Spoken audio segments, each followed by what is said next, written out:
Bu Susanti dan Pak Asyun, mungkin bisa dijelaskan tadi agenda sidang hari ini seperti apa, agendanya dan penjelasan juga seperti apa, Pak? Ya, hari ini tadi saksi ahli ya yang kita hadirkan.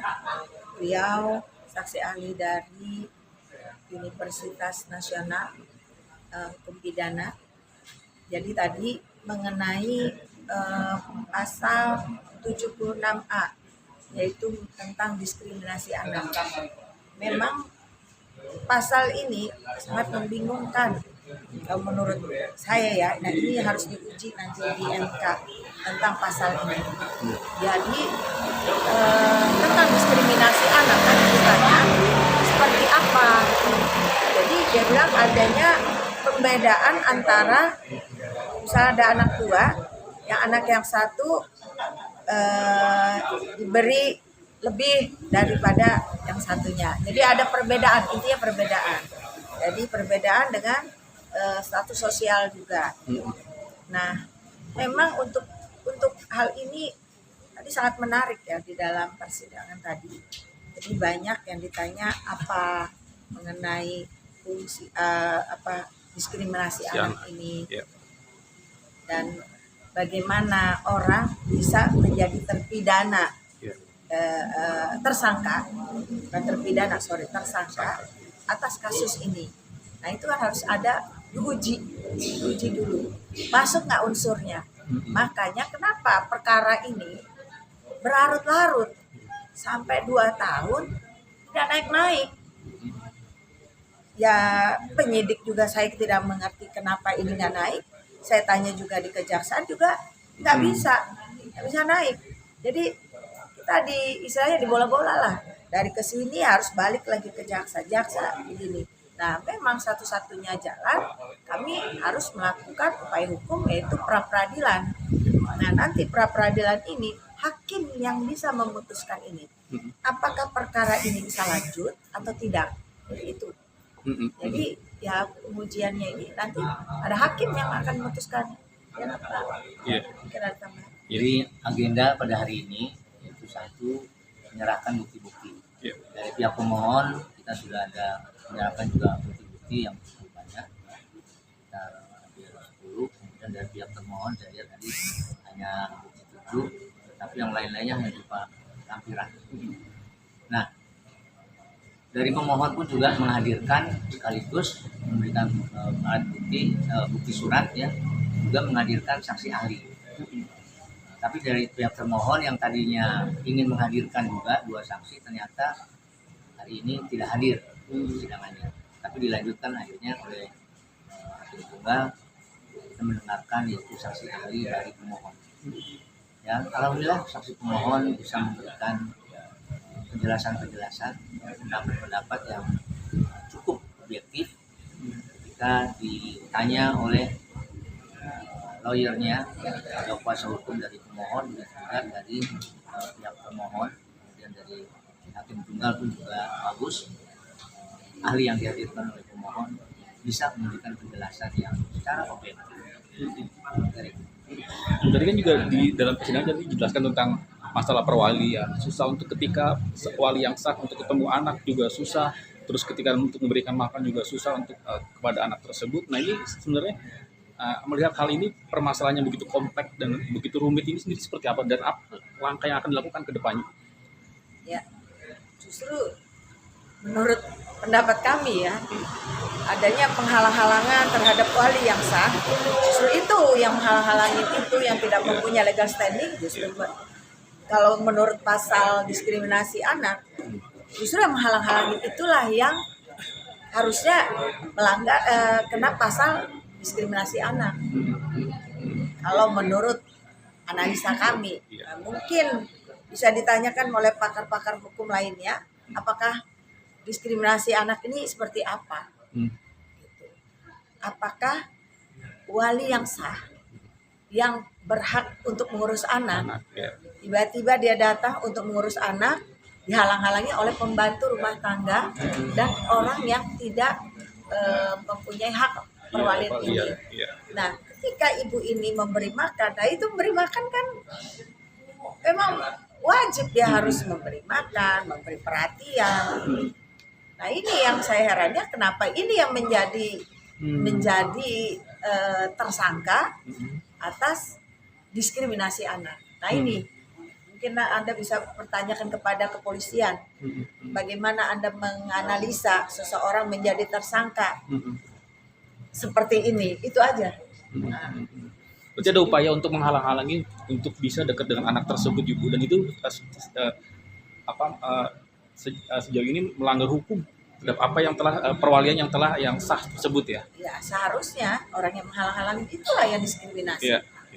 Terhadap anak. Nah ini setelah melihat kejadian ini, apa langkah hukum ke depannya ketika sebelumnya apakah sudah mengadu ke pihak KPAI dan segala macam? Aduh, saya udah lapor KPAI nggak jalan. KPAI itu nggak ada guna, kalau bisa dibubarkan aja. Karena apa? Hanya terima laporan sepihak, sudah diem. Jawabannya nggak ada. Saya sudah 2 kali ada perkara yang sama. Itu KPAI itu nggak ada gunanya. Itu harusnya Pak Prabowo perhatikan nih, KPAI ini nggak ada gunanya, nggak ada fungsinya, udah dibubarkan aja. Karena nggak ada fungsinya. Sebelum KPAI udah juga kita lapor ya nggak ada. Ya betul dilapor. Cuman saya terima laporannya, tapi tidak ada follow up lanjutan. Jadi nggak ada guna lah kalau saya bilang. Nah, kalau Ibu berharap sendiri di Pengadilan Jakarta Timur sendiri seperti apa? Apa yang akan diharapkan? Kami berharap di Pengadilan Negeri Jakarta Timur ini agar memutuskan perkara benar-benar adil dan bijaksana. Jadi tidak ada intervensi, tidak ada apa-apalah, pokoknya secara hukum, secara ininya saya serahkan kepada hakim untuk menilainya perkara ini. Perkara ini agak-agak rumit. Saya aja bingung dengan pasal 76A ini tentang diskriminasi anak. Dan apakah juga langkah ke depan juga akan mengadu ke MK mungkin Bu untuk mencari keadilan? Itu nextnya ya. Mungkin kami akan mengajukan ke MK untuk menguji ininya ya Pak ya, material. Review ini khususnya di Undang-Undang Nomor 35, memang perubahan-perubahan sudah terjadi, sudah 2 kali. Tapi yang nanti kita fokus untuk PUU mengenai pasal 35, Undang-Undang Nomor 35 tahun 2014 tentang perlindungan anak, khususnya pasal 35 sampai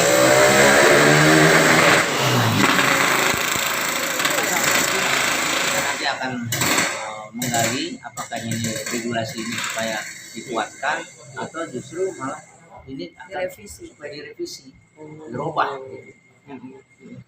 Harusnya mungkin bisa dijelaskan secara singkat tentang pasal 35, 76 dan 77 tentang diskriminasi anak sendiri, garis besarnya seperti apa dan apa yang diinginkan oleh pihak Bapak dan Bu Susanti? Ya, di pasal 76A ini khususnya kriteria daripada diskriminasi anak. Ini kan masih banyak ada pembeda, kemudian juga yang lain. Nah, ini harus jelas. Nah, khusus pada perkara yang sedang tersangkut ini, ya klien kami, ini pun juga aneh dan ajaib. Kenapa dijerat dengan pasal 76A dan 71 juga? Padahal peristiwa yang dilakukan oleh klien kami ini benar-benar menjalankan sebagai wali yang sah, ya, sah secara hukum. Nah, adapun dari pihak pelapor malah tidak mempunyai legal standing yang jelas. Nah, ini kenapa justru malah terbalik?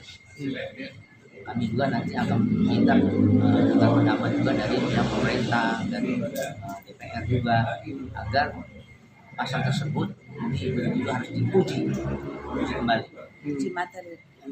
Kalau Pak Sim sendiri melihat kasus ini berlarut-larut, mungkin adakah hal yang janggal terhadap penyidikan itu sendiri sejauh ini?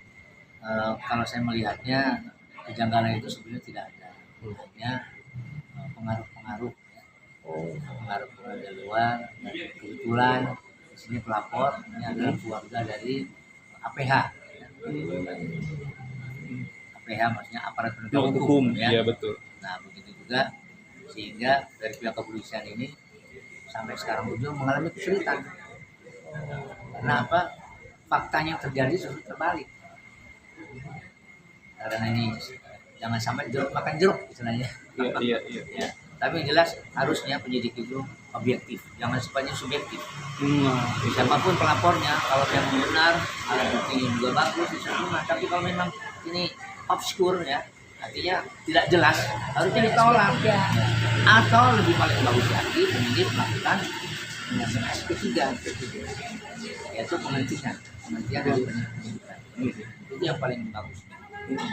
Apa dari kami itu? kalau Bu Susanti melihat ada indikasi ada intervensi terhadap pihak-pihak yang Enggak, mencoba-coba untuk menghalang mencari keadilan dalam kasus ini. enggak ada. Ya, dari itu. Mungkin apa terakhir harapan kedepannya apa yang ingin Bapak, Mbak Susanti dan Pak Aswin ingin diinginkan terkait kasus ini? Ya, terkait kasus ini harapan kita supaya dengan adanya kita sudah melakukan permohonan praktik ini, hakim secara adil, secara bijak bisa memberikan putusan yang Seadil-adil. seadil-adilnya, khususnya kepada pemohon ya, klien kami. Sehingga sekian tahun, ya hampir 2-3 tahun ini tidak terbayang-bayang terus sebagai tersangka. Jadi beban sebagai tersangka ini otomatis pada klien kami. Mudah-mudahan dengan adanya nanti ada putusan dari peradilan ini, beban itu akan lepas. Susanti ada tambahan? Udah cukup. Sip. Ya, kasih.